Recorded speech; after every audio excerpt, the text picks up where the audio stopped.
Hola, muy buenas tardes y bienvenidos a esta edición, ¿no?, de este programa de entrevistas que bajo el título de 30 minutos vamos a hacer de forma semanal entrevistar a, bueno, pues a diferentes personas que tienen relación pues con el mundo de la comunicación, de las administraciones públicas, etcétera, ¿no? Hoy tenemos a un invitado de lujo que es Borja Colom, que le voy a poner ya y que se vea y ahora ya le vamos a saludar. Hola Borja, ¿qué tal estás? ¿Cómo estás? Buenas tardes, Amalia. Yo no sé si un invitado de lujo, pero bueno, encantado de estar aquí otra vez contigo, de verdad. Bueno, invitado de lujo y además gran amigo porque te prestas siempre que te llamo, estás siempre dispuesto para poder hablar con nosotros y bueno, pues eso es de agradecer, ¿no? No, Bueno, la verdad es que me encanta poder experimentar con redes y como tú eres una pionera y abres ahí brecha, pues vamos detrás de ti, claro. pues no, vamos probando y vamos descubriendo nuevos canales y nuevas formas para poder comunicarnos, ¿no? Bueno, para aquellas personas que no conozcan a Borja, que no sé si habrá alguna persona a la que nos está viendo que no lo conozca, Borja es jefe del Servicio de Innovación de la Diputación de Castellón. Y bueno, aparte de esto, lleva muchos años dedicándose a la preparación de oposiciones y bueno, pues tiene mucha relación con todo el mundo de la selección y la captación de talento en las administraciones públicas. Y el motivo de estar esta tarde hoy aquí y de invitarla en esta charla de 30 minutos, que bueno, os animo a si queréis tuitear, lo podéis hacer utilizando el hashtag 30 minutos y recordar que nos podéis seguir en directo tanto por Twitch como por Twitter como por YouTube, ¿no? Estamos emitiendo por los tres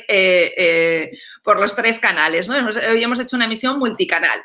El motivo de hoy traer aquí a Borja es porque ayer el ministro de Política Territorial y Función Pública, Miguel Iceta, presentó un documento que se titula, bajo el título Orientaciones estratégicas para actualizar los procesos selectivos de la Administración General del Estado. Para aquellas personas que no lo hayan visto, que no hayan tenido acceso a él, lo he dejado en mi canal de Telegram. Lo acabo de subir y, bueno, podéis descargaros el documento en formato PDF para verlo y echarle un vistazo. La verdad es que es un documento que cuando se empezó a compartir, sobre todo por grupos de WhatsApp de personas que trabajamos en las administraciones públicas, empezó a causar mucho revuelo. Ya venía un poco de antes, ¿no? Porque ya se habían dejado entrever algunas de las cosas que estaban recogidas en ese documento. Y bueno, yo lo primero que te quería preguntar, Borja, es que nos hablaras un poco de ese documento, ¿no? Que del que tanto se está hablando, de esas oposiciones light. A ver, ¿qué nos puedes contar y por qué se ha montado este revuelo alrededor de este documento de orientaciones estratégicas? Pues voy a ir muy rápido porque tenemos poco tiempo y por ir sintetizando, el documento en sí mismo, bueno, llevábamos mucho tiempo esperando, pero digamos que se enmarca en un planteamiento más generalista que ellos han llamado de repensar la selección y desde el Ministerio han querido precisamente eso, darle una pensada profunda al sistema de selección de la Administración General del Estado. Por lo tanto, se enmarca en una serie de talleres, de webinars que han estado haciendo, también en la comunidad del INAP y una serie de grupos de expertos que han asesorado al Ministerio. Y ahí está Conchi Campos, Javi Cuenca, Óscar Cortés, muchos compañeros y amigos, y que en definitiva pretende repensar la selección de la Administración General del Estado desde 5 puntos de vista. En primer lugar, lo que sería la planificación estratégica, es decir, cómo orientar esto a futuro. En segundo lugar, la parte, lógicamente, de la fase de selección, las oposiciones. En tercer lugar, el famoso curso selectivo. En cuarto lugar, lo que siempre se ha venido a hablar de las desigualdades para opositar y en definitiva, la falta de diversidad en el empleo público y por otro lado, por último, la parte de la profesionalización de los órganos de selección, ¿no? Ha generado revuelo porque yo creo que estamos en un momento, en una ventana de oportunidad a nivel política y técnica, donde se está replanteando precisamente todas las estructuras administrativas en la selección y la provisión de puestos de trabajo, ¿no? Y la gente estaba muy pendiente de ese documento, a pesar de que es un documento en ciernes, de análisis, que se va a elevar a los órganos consultivos antes de que acabe el año, lo dice el mismo documento, antes del 31 de diciembre se elevará al Consejo Superior de Función Pública, con la idea de hacer un plan ejecutivo, un plan de acción que entre en vigor ya en plenos efectos de cara a las ofertas de empleo público del 2025. Por lo tanto, primer mensaje de tranquilidad. Esto no es para la semana que viene, a pesar de que hay algunas cosas que entrarán en vigor en las siguientes convocatorias. La idea es transformar el modelo en el medio y largo plazo y que entre en vigor en el 2025. Me ha gustado lo de que comentas de que ha habido un grupo de expertos, creo que han sido 75, y aquí sí que conocemos quiénes son los expertos que han estado, ¿no? Comentabas a Concha Campos Acuña, creo que también estaba Óscar Cortés, Bárbara Couto, Javier Cuenca, es decir, gente que las personas que estamos en las administraciones públicas conocemos y conocemos, bueno, pues de su valía profesional, y seguramente las aportaciones que han hecho son muy interesantes. Yo te quería plantear, yo he leído el documento, te lo reconozco un poco de lo que se dice, ¿no?, en lectura de diagonal, pero ¿crees que hay un diagnóstico acertado de cuál es la verdadera situación de los recursos humanos, ¿no?, de cómo está la situación? Es verdad que está centrado en la Administración General del Estado, pero ¿crees que hace un verdadero diagnóstico de cómo es la situación, ¿no? Hay algunas cosas como, por ejemplo, que los próximos 10 años se va a jubilar más del 50% de la plantilla, ¿no? Entonces, eso nos plantea un escenario bueno, ¿esto está recogido en este documento? ¿Crees que el análisis está bien, es acertado, va por buen camino? Fíjate que yo una de las principales cosas que me gusta del documento es el buen análisis y el buen diagnóstico que se hace, ¿no? Ahí hay que agradecer al Ministerio, a los servicios técnicos, ese trabajo de recopilación de documentación y de alguna forma documentarse, porque muchas veces hablamos de oídas y no acabamos de saber cuál es el estado del arte de las cosas. Efectivamente, yo aquí he tomado 4 notas, un poco lo que has venido a decir.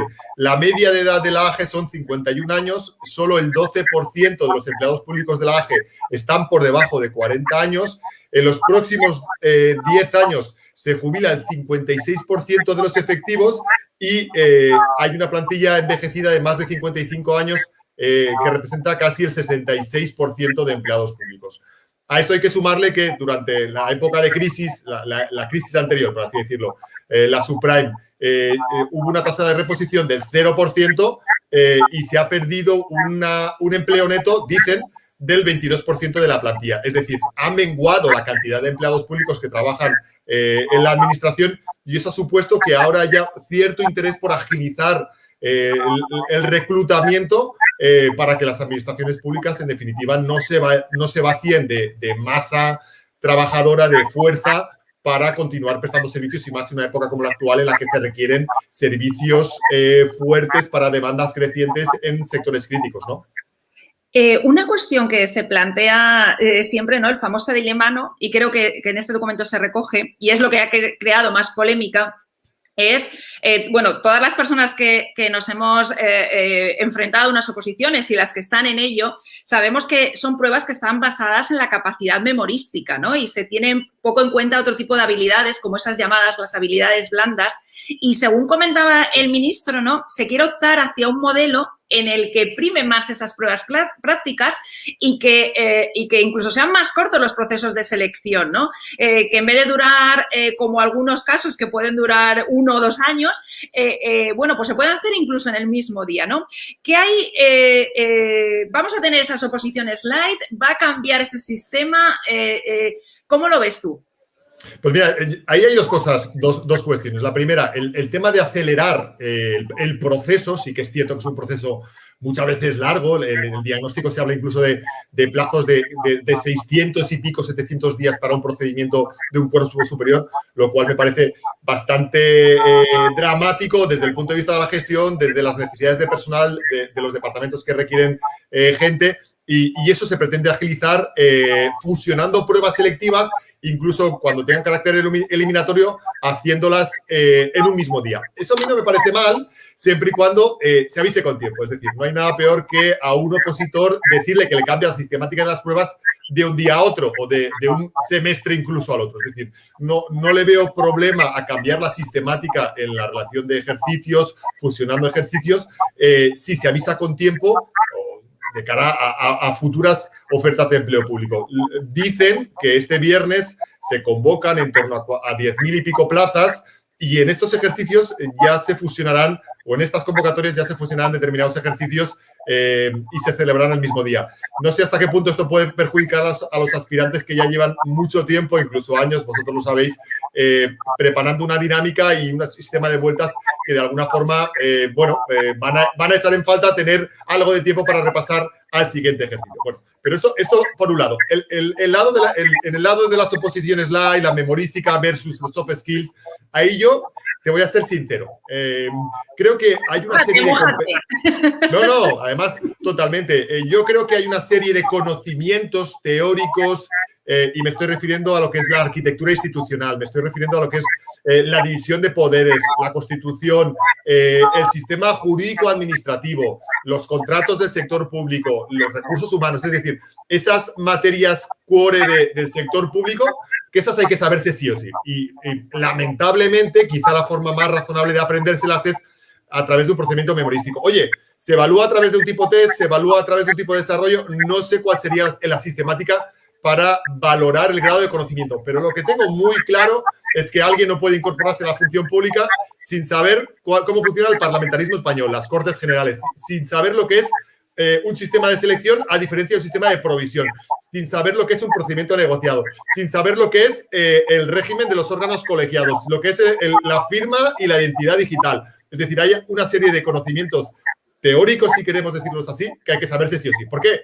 Porque forman parte del ADN de nuestras instituciones. Ahora bien, hay muchos conocimientos que hasta ahora nos están evaluando, que tienen que ver más con las habilidades blandas, con las soft skills, que sí se podrían incorporar en otro tipo de ejercicios, más de carácter práctico, más de carácter analítico, combinados con los conocimientos más memorísticos, pero que tendrían que complementar, evidentemente, a ese conocimiento teórico. Entonces, yo abogo por un modelo mixto, es decir, quizá rebajar la carga conceptual teórica y dejarla a lo que sería la arquitectura institucional vinculada al derecho administrativo, lo que estoy diciendo, Constitución, régimen jurídico, procedimiento administrativo, contratos, recursos humanos y quizá poca cosa más, e incorporar otro tipo de valoraciones vinculadas a competencias más blandas que estamos hablando. Pero ojo, yo te diría una cosa, es más, con esto de la pandemia me he dado cuenta que hace falta también una pasadita a todos los cuerpos y escalas, desde abogados del Estado hasta auxiliares administrativos,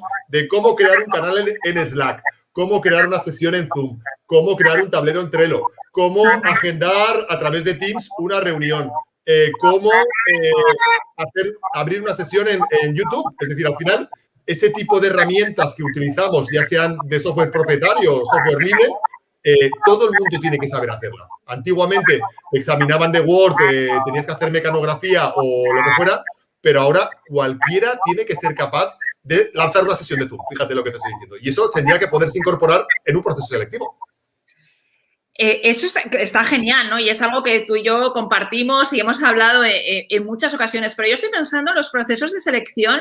Claro, esto está planteado, este documento, en la Administración General del Estado, que sabemos que tiene pues medios para hacerlo. Pero yo estoy pensando, o me viene a la cabeza ahora, los pequeños ayuntamientos, ¿no? Es decir, cuando se plantean las oposiciones, porque hay, yo creo que uno de los problemas que hay es una disparidad brutal entre los procesos de selección que se hacen en un ayuntamiento u otro, en cuanto a temario, en cuanto a procedimientos.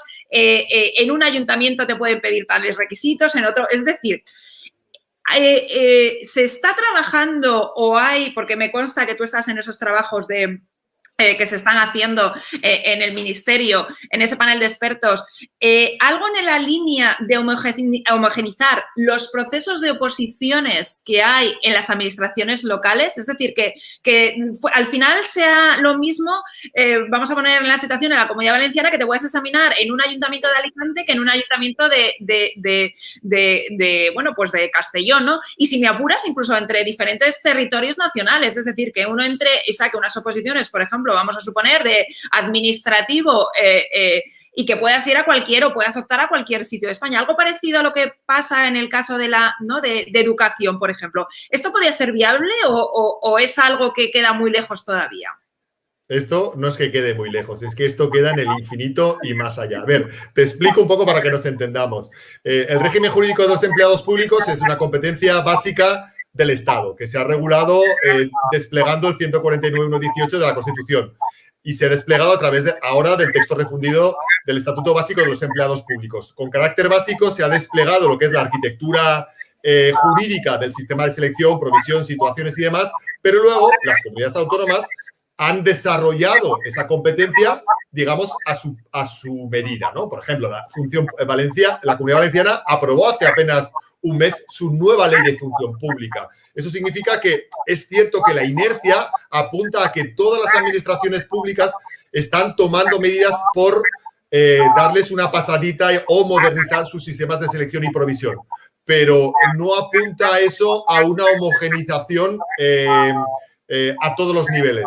El Estado, he de decir en buena lid, porque conozco esos 3 niveles de gobierno, son un reloj muy bien engrasado. Es decir, yo no conozco una maquinaria mejor engrasada en el ámbito de la función pública de selección, con una comisión permanente de selección, las ofertas de empleo público, hay muchísima regularidad y a medida que vas bajando a otros niveles de gobierno, la cosa se complica. Bueno, por ejemplo, en mi comunidad autónoma, en Valencia, yo pasé 7 meses entre el segundo y el tercer ejercicio de mi oposición de técnico de Administración General. No es que estuviéramos desesperados, es que estábamos a punto de tirarnos por un puente, cuando lo normal era esperar un mes o 2, ¿no? Es decir, al final, esa ansiada homogeneización en los procesos selectivos no se va a dar porque cada comunidad autónoma probablemente arrime el ascua a sus intereses desarrollando normativamente sus especialidades. Que haya un planteamiento común sobre las bases de lo que diga el Estado, desde luego, pero luego habrán 17 planteamientos autonómicos y 8.131 planteamientos locales, pero ojo, también las diputaciones deben asistir a las entidades locales en el desarrollo de las pruebas selectivas si estas no tienen capacidad para hacerlo. Yo creo que ahí las diputaciones podrían ayudar sin ningún lugar a dudas. Has comentado una cuestión de que si habías tardado tanto tiempo, ¿no?, en las oposiciones. Todos los que hemos participado en algunos procesos vemos que todos los procesos de oposiciones son excesivamente largos. Aparece un dato, por ejemplo, que en los del Cuerpo Superior de Sistemas y Tecnologías de la Información tardan 772, ¿no?, días. Plantearse unas oposiciones, en muchos casos, supone pues no poder trabajar porque le vas a dedicar tiempo. Es decir, que ya no solamente es un coste de esfuerzo, ¿no?, de tiempo, sino dinero en cuanto a lo que te cuesta, pero también a lo que, ¿no?, la oportunidad de poder estar trabajando y hacerlo. Por lo que puede a muchas personas decir, oye, mira, es que yo no puedo dedicarme a prepararme unas oposiciones pues porque tengo que trabajar, porque tengo que, bueno, pues tengo hijos, tengo familia o tengo situación o no me lo puedo permitir. ¿Está recogido ese tipo de situaciones? Creo que la Generalitat salió hace unos años un tipo de beca para aquellos, pero eran solamente jóvenes, pero se contempla la posibilidad de ofrecer ayudas o becas para aquellas personas que deciden opositar para la administración. Sí, la verdad es que yo creo que esa es una apuesta decidida y valiente y necesaria en la medida que al final, por ser una política de carácter estratégica de la propia Administración General del Estado, tiene un poco como obligación romper barreras en favor de la igualdad y frente a las diversidades. Y ahí el proyecto hace una apuesta decidida dice implantar sistemas de apoyo, dice que contribuyan a eliminar barreras socioeconómicas en la preparación de oposiciones. No se ha materializado, no se especifica de qué manera. Tú comentabas que la Comunidad Valenciana fue pionera en ese sentido hace algunos años y este año creo que ha vuelto a salir a través de una serie de becas que ayudan con un importe de 500 euros a los aspirantes que quisieran preparar las oposiciones. No me parece mal la ayuda económica. También apunta a otra cuestión que me parece revolucionaria en términos editoriales, como es facilitar el temario, los materiales, los contenidos para que el opositor estudie. Y esto quizá choque frontalmente contra los intereses de las academias, de los editoriales y de algunos preparadores que preparan su propio material, pero me parece una apuesta decidida por el sector público, por la reutilización de la información y yo creo que es el camino, ¿no? Por ejemplo, el Boletín Oficial del Estado, sabéis que tiene sus códigos electrónicos disponibles para todo el mundo. Yo ya hace algunos años que le sugería a la gente del boletín ¿por qué no nos permitían componer nuestros propios códigos electrónicos para que los opositores hicieran un elenco de su normativa y que se fuera actualizando a través de un sistema de alertas? Es decir, que hay muchos mecanismos para reducir esa brecha económico-social, si se quiere, y permitir que una persona sin los recursos o recursos suficientes pueda destinar 1, 2, incluso 3 o 4 años a preparar una posición muy ambiciosa, ¿no? Que al final se convierte en un mecanismo de proselitismo que no ayuda a nadie, desde luego. Este documento de orientaciones estratégicas forma parte, ¿no?, de un proyecto más amplio de captación de talento que, según ha anunciado el Ministerio y comentó ayer en la rueda de prensa el ministro, se presentará antes de verano. Esto está relacionado con esa atracción de talento hacia las administraciones públicas, ¿no? Quizá cuando hay unas situaciones de crisis económica, suele haber la tendencia que la gente se quiere refugiar, ¿no?, en el empleo seguro, cosa que cuando hay épocas de bonanza económica la gente opta más hacia el sector privado, ¿no? Entonces, ¿esto está dentro o está encuadrado todas estas estrategias que estamos viendo desde el Ministerio de Política Territorial y de Función Pública, atraer ese talento a las administraciones públicas?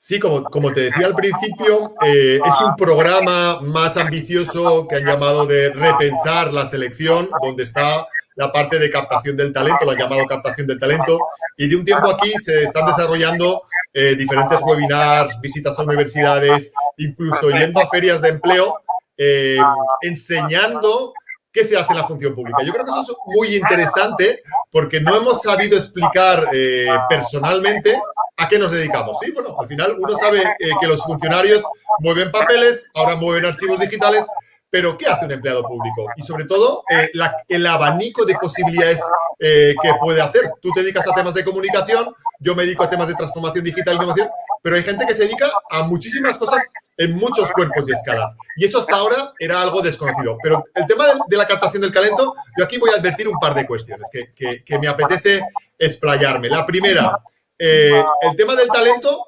hay que tener cuidado, porque yo quiero captar mucho talento para que se incorpore a la administración pública. Pero ojo, junto con el talento, la gente tiene que venir con vocación de servicio público, porque no quiero gente muy talentosa que no acepte las reglas de juego, se siente identificado con el servicio público, acepte los valores vinculados a las administraciones públicas. Es decir, que el talento es una de las condiciones de los nuevos empleados públicos, pero yo creo que al mismo nivel o incluso más es que los futuros empleados públicos traigan debajo el brazo una verdadera vocación de servicio público, ¿no? Porque digamos que al final estos trabajos, a pesar de lo que pudiera parecer, no son trabajos sencillos, sino trabajos muchas veces complejos, con mucha dedicación y que requieren un nivel de compromiso muy alto. Por lo tanto, yo diría que es importante captar gente talentosa en la calle, pero ojo, talentosa y comprometida.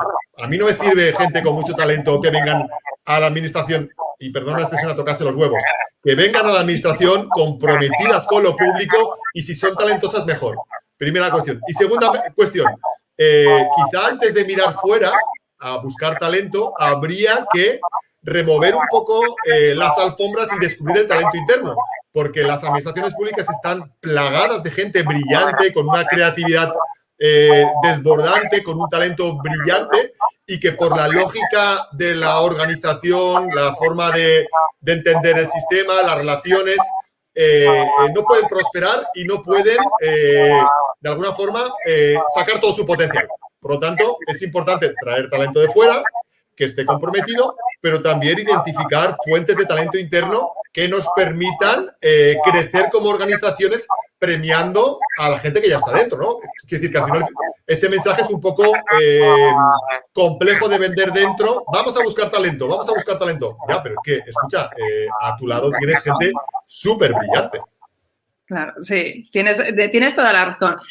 Y para todas, ahí estamos, ¿no? Las personas, por una parte, las personas que estamos dentro de las administraciones públicas, pero para todas aquellas personas que nos puedan estar viendo, que tengan gente cercana, ¿es un buen momento para opositar, Borja? Es un momento, no bueno, buenísimo, por muchos motivos. Porque, mira, el viernes se convocan 10.200 plazas. 10.200 plazas. Ayer o antes de ayer se publicó la oferta de la Guardia Civil y de la Policía. De memoria te digo que eran 2.000 y pico plazas de unas y 3.000 y pico plazas de otras. No es casualidad que esto suceda. Es decir, durante 10 años ha habido una tasa de reposición cero, es decir, no hemos renovado la gente que se jubilaba, y el compromiso del ministro es tasas de reposiciones del 100 y del 110 y del 120%. Es decir, vamos a reclutar gente por encima incluso de nuestras posibilidades. Eso sumado a que la pandemia ha supuesto una alteración de la gestión y que debemos acometer nuevos problemas y nuevas necesidades. Estoy hablando de temas de sanidad, estoy hablando de temas de ERTES, desempleo y servicios sociales. Vamos a necesitar gente muy capacitada para gestionar un poco este tipo de adversidades. Entonces, yo suelo utilizar una metáfora que me gusta mucho, ¿no? Si alguien conoce el concepto de los ODS, los famosos desafíos de la Agenda 2030, son 17 desafíos. Los 17 desafíos de la humanidad para los próximos 10 años. Pues si nos damos cuenta, estos 17 desafíos, todos caen en el lado de lo público. Al final, la responsabilidad de salvar el mundo de esos 17 grandes retos va a caer en manos de empleados públicos como tú y como yo. Bueno, a lo mejor gente diferente a ti y a mí, pero al final va a haber posibilidades de incorporarse a la función pública porque va a haber buena oferta. Vamos a incorporar gente que requieren un grado de compromiso enorme y con una carrera profesional brillante, y sobre todo para trabajar en cosas apasionantes vinculadas con el desarrollo de nuevos servicios, la incorporación de la tecnología y cuestiones yo creo que son súper interesantes a nivel profesional, claro. Pues bueno, ya estamos llegando al final, ya ha pasado estos 30 minutos que teníamos para compartir juntos, y yo quería terminar con un consejo para esas personas que ya están opositando, que ven que, bueno, pues que tienen ahí cerca el examen. ¿Qué consejo le darías a esas personas que están ya a punto de entrar en las administraciones públicas? No tanto durante la preparación, pero sí, ¿no?, de cara a que vayan a entrar a formar parte de la función pública. Pues fíjate, es muy difícil dar un consejo en estas circunstancias, pero yo ahora que me veo dentro, después de llevar ya muchos años dentro, me veía justo en ese proceso selectivo. Yo estuve 3 años dedicados en cuerpo y alma, y muchas veces te cuestionabas si había sido una buena decisión, ¿no? Y claro, pensabas, joder, a estas alturas no sé si me lo tengo que plantear o no. Pues yo les diría que vale la pena, que merece mucho la pena el esfuerzo que hayan estado estudiando, 1 año, 2 años, 3 años, 6 meses, el tiempo, porque se van a encontrar una organización que les va a permitir, en la mayoría de los casos, desarrollar todas sus capacidades, conocer a gente espectacular, viajar, moverse y explorar muchísimas posibilidades. Ojo, que la gente dirá, ay, eso es que tú has tenido mucha suerte porque te has movido, estás en un ambiente... Ya, pero yo no me considero una persona extremadamente brillante ni nada del otro mundo. Al final yo creo que es ganas, compromiso por lo público, saberse mover, tener muchos intereses por mejorar y crecer profesionalmente. Por lo tanto, que continúen, a pesar de que vean el horizonte un poco incierto con todos estos cambios. Es un momento. Yo hace poquito escribía un artículo un poco a la limón con Carles Ramió, que decía algo así como: a río revuelto, ganancia de funcionarios. Esto significa que en circunstancias de incertidumbre y de cambio vamos a salir ganando, porque van a haber muchas oposiciones, se va a querer a mucho personal comprometido y es el momento de la gente que ha estado esperando tanto tiempo de el último empujón para entrar. Pues, Borja, tengo de que discrepo contigo, sí que eres una persona brillante y eres un reflejo, ¿no?, de lo mejor que hay en las administraciones públicas. Quiero darte las gracias por haber estado estos 30 minutos hoy aquí con nosotros, compartiendo tus primeras impresiones, ¿no?, bueno, pues todo este movimiento que parece que va a haber en los cambios en los procesos de oposiciones y la selección de personal para nuestras administraciones públicas. Y, bueno, pues nada, darte las gracias por haber compartido este espacio y, bueno, pues al resto de personas que nos están viendo, la grabación quedará en Twitch durante 14 días, que es el tiempo que permanece, pero, bueno, estará disponible en el canal de YouTube y en Twitter y también en el podcast. Y nada, daros las gracias y os emplazo para, bueno, pues una nueva sesión de entrevista de 30 minutos. Pues muchas gracias, Borja, por todo. Gracias a ti, Amalia, por darme la posibilidad de volver a hablar de oposiciones una vez más. Un placer charlar contigo y ya sabéis dónde nos podemos encontrar en las redes y en cualquier momento. Un abrazo muy fuerte. Pues muchas gracias y nos vemos. Un saludo.